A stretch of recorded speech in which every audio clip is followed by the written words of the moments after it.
Hey guys, McQueen here.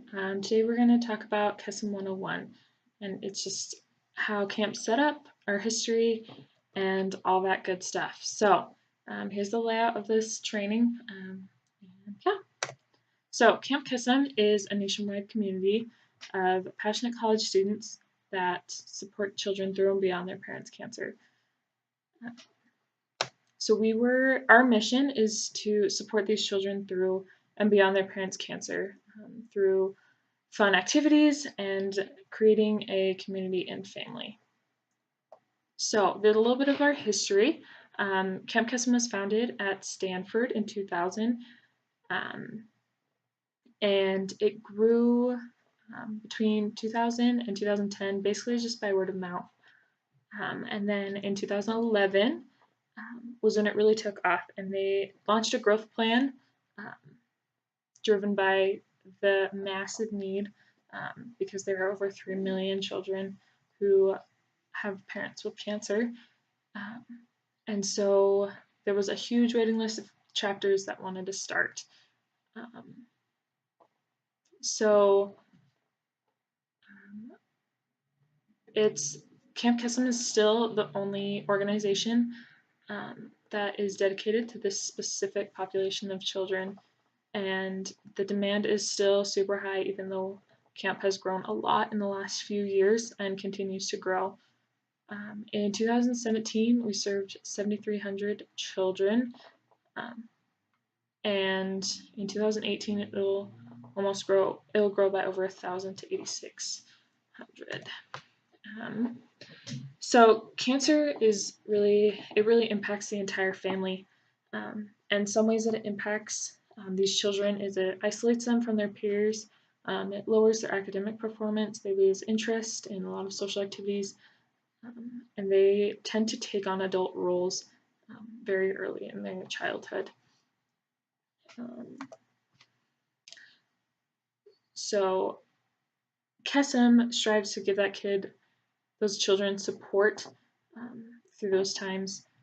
A couple stats, so 98% of parents believe that Camp Kesem has had a positive impact on their family. 89% of campers return each year, which is amazing. 100% of our counselors undergo extensive training, like this right now, and our training's really focused on making these children feel safe, loved, and respected. And 80% of the counselors have been impacted by a cancer, making them empathetic to what these children are going through. So, and you see right here that camp really helps these kids with their self-esteem, their communication, and their network of support. So here's a few other things that helps, I guess, statistics about how camp helps us as student volunteers.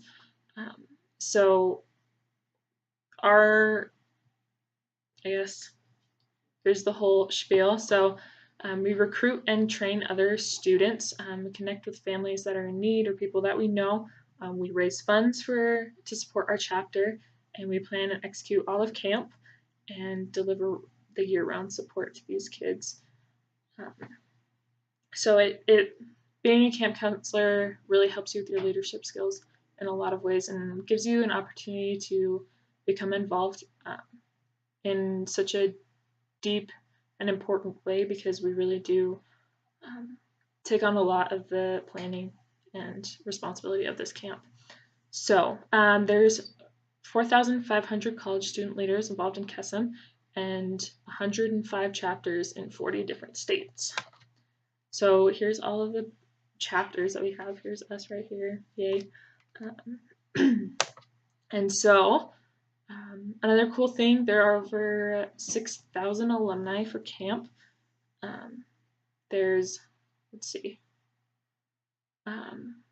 And it really just stays with you and is a life-changing experience. So it's a really good way to prep you to become a good leader. So here is the growth of camp since its beginnings to now, and its expected growth.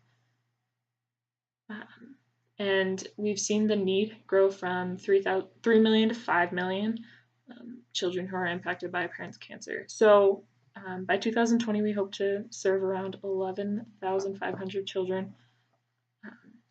And yeah, it's going to be great. All right, so here are some of the operating principles that kind of run camp. So one, we create a community that has lifelong impact. We leave this organization stronger for the next generation. We presume trust and assume that others act with best intentions. We do what we say we are going to do. We are open, honest, and direct. We are professional and we act with integrity and humility. We are solution oriented and proactive. We listen and consider other viewpoints. We seek to understand first and then be understood. We disagree and then commit. We are always grateful for the contributions of one another and we celebrate our successes. We set and respect boundaries on work versus personal commitments. We empower each other to realize our full potential by embracing change, seeking improvement, accepting coaching, and realizing that failures can teach us valuable lessons. We are positive and we have fun and keep a sense of humor. So we really try and keep these values in mind with the kids as well as each other. I know some people, these are a little confusing, like we disagree and then commit. But we, especially at BYU, we strive to make sure that everyone gets their opinion and is understood, and we try and understand each other, and we give each other an opportunity to share our ideas and just make sure that we're heard and that we're respected. It's a really big thing. You'll hear the words safe, loved, and respected all the time, and it's the biggest and best part of camp, and it's a really when it's carried out, it makes for an amazing atmosphere. So here's the structure at camp of Camp Kesem as a whole and also at camp. So there's a CEO and a COO, and under them are the managers of programs, senior management, manager of operations, and senior manager of camp operations. And under the senior manager of camp operations are the hotline operators, and we'll learn a little bit more about those later. But under manager of programs, there's program directors who are over several different chapters. And then at camp, each week of camp, we'll have camp advisors. So they're our ear with nationals and make sure that we're following all the rules and are there to help us make sure that we have an amazing camp. So under camp advisors, there's the MHP, the mental health professional, and they're there to assist you and to make sure that all of our kids are safe and to help you if you're having trouble with a kid or they disclose certain things to you, that you can go to the mental health professional and get advice and they can help you through that. Then we also have nurses to keep our kids safe, and then the admin team. So it's usually our directors and a couple other board members. So they're the people who oversee all of camp and make sure that the schedule goes according to plan and take care of any problems that you might have. And they're just there to support you and make sure you have everything you need. And then there's a unit leader. So there's a guy unit leader and a girl unit leader in each of the age groups. And they're there to kind of talk with the admin team for all the rest of the counselors, but they're also a counselor themselves. And they just make sure that everyone gets to where they're supposed to be and make sure all the kids are safe and things like that. And then there's program and cabin counselors, which are all of us. And we make sure those kids have fun and are safe and feel the support they need. So, all right, so here's a little bit more about the roles and responsibilities. So nurses, they are there for the entire week of camp, and they provide basic medical care. They make sure that the kids have all the medications they need for the campers and you guys. You are responsible for getting your own meds, but the nurses keep them in their cabin. And they are amazing, making sure that all of your kids have their meds that they need, and they're just spectacular. They provide expert advising, recommendations, and decision making on health-related issues. And a big thing is the nurses are never in one-on-one situation with campers. None of us are. And they also attend nightly general staff meetings. Mental health professionals are also there the entire week, and they act as a consultant for camp staff on a lot of different camper concerns. And they also provide support for camp staff and ensure the well-being of preparedness of camp staff when dealing with emergency camp preparations and situations. They are a mandated reporter and responder to safety concerns. They manage chaotic and crisis situations to help de-escalate or problem solve in times of need. And they work in conjunction with the admin team and camp advisors to handle whatever situations may arise. They also are never in one-on-one situations with campers. They also attend their nightly general staff meetings. And let's see, the MHP may not play each of these roles at their chapter. Needs vary among camps and emergency situations. And the biggest thing, the MHP is not a therapy provider or caregiver. We do not provide therapies to the campers, families, or counselors, or any other staff members. So they're really there, like it says, to deal with emerging camp situations, safety concerns, problem solve, but they're a really big resource. Let's see. So the hotline operator, our camp advisor will communicate with the hotline if anything happens or we're not really sure how to handle a situation. So their number one job is to keep camp safe. They ensure the safety as an agent of Camp Kesem Nationals by responding to and providing as needed support remotely for situations and incidents that occur at camp, whatever they may be. And they serve as an on-call expert about incident, situation, and safety protocols outlined in this handbook. So they're really important in making sure that how we handle a situation is good and is all according to protocol. So the camp advisor is also their number one priority is to keep camp safe, and they're the on-site resource that we have. They ensure that all staff and campers are observing safety practices at all time, particularly at high-risk areas like the pool. They serve as members of the admin team and participate in planning and implementing camp programming. They provide mentorship and coaching to student leaders at camp. They manage any camp incident and situation to ensure that health and safety of all campers and staff. They serve as an on-site expert to all incident, situation, and safety protocols outlined in the handbook. They ensure proper escalation notification, follow-up, and reporting takes place during and after camp incidents or situations. And they discuss any possible abuse situations with the camp mental health professional. The MHPs you go to if you have those reporting situations, if they come up, and they will handle it from there, and you might get asked in to fill out a report. It's not a big deal, but we want to make sure that we're keeping these kids safe, and so we need those reports.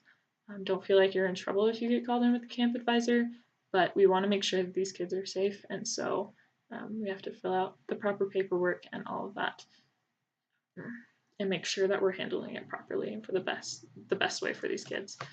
The admin team, so they oversee all camp programming and operations. They work with the camp advisor, nurse, mental health professional when needed to make decisions on the health and safety of the campers, and they work with the campsite staff to make sure that there's no problems there as well. So the unit leader oversees a group of 10 to 12 campers of the same age, mixed gender, and several cabin counselors. They provide cabin counselors support and guidance and evaluate cabin counselors at the end of camp. They act as the liaison between the counselors and the admin team and camp advisor.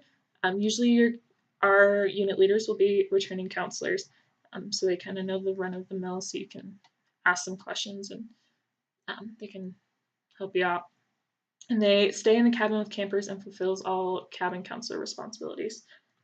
All right, so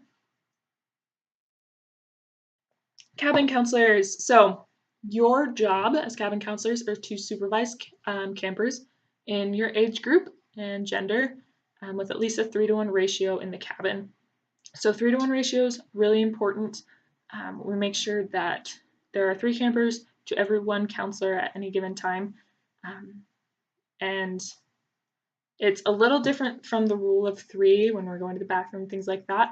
But we want to make sure that there are enough eyes on all of the kids at one time. So we keep that 3-to-1 ratio. So you're assigned to a unit. It's a group of 10 to 12 campers in the same age, mixed gender, for daytime activities. And you're responsible for all campers in your unit during the day and the campers in your cabin at all times. All right, and then program counselors, they plan and lead units and daily routines in respective program areas like arts and crafts or drama or sports or whatever it may be. So they stay in the cabin with campers most of the time, and they're assigned to a unit. They help cabin counselors and unit leaders with daily responsibilities when not involved at their program area. So they're really similar to cabin counselors, except when they're helping run a rotation. So there's a couple, this is our last slide, a couple of special activities at camp that we'll talk about later in different trainings a little bit more, but empowerment. Everyone it's all units together, and it's the one time we like specifically bring up cancer at camp. And we want these kids to have the opportunity to share their story if they want to, or share their experiences with cancer. And it's what makes Camp Kesem camp to these kids a lot of time. It's what makes it special. It's what sets it apart from just another summer camp. And it's the most powerful day at camp a lot of times. So it's a really, really special event. And if your kids have been coming to camp a lot, they know about empowerment. But it's really special. Another thing that makes Camp Kesem is cabin chats. So they're split up by cabins. They're usually at the end of the night. And professional staff are encouraged to ask unit leaders to attend cabin chats. And cabin chats can range anything from,